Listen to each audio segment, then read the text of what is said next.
The best cold brew recipe for a pop-up drink stand uses a 1:8 ratio of coarsely ground coffee to cold filtered water, steeped for 18 to 24 hours, then diluted with water or milk at a 1:1 ratio before serving over ice.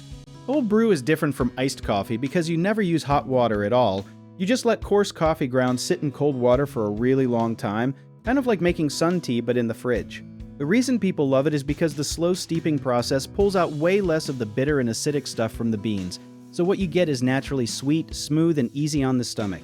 Something a lot of folks do not know is that grind size matters way more than people think, and if your grind is too fine, you will end up with a muddy, gritty batch that is hard to strain.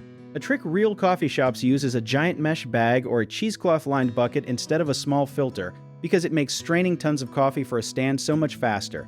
You also want to store your concentrates separately from your dilution water, so each cup can be made fresh and customized on the spot.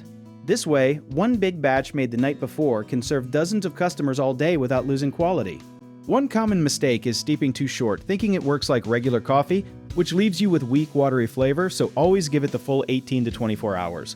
Another issue is forgetting that concentrate is strong on purpose, so pouring it straight without diluting will taste harsh and bitter, and the fix is always mixing 1 part concentrate to 1 part water or milk right before serving.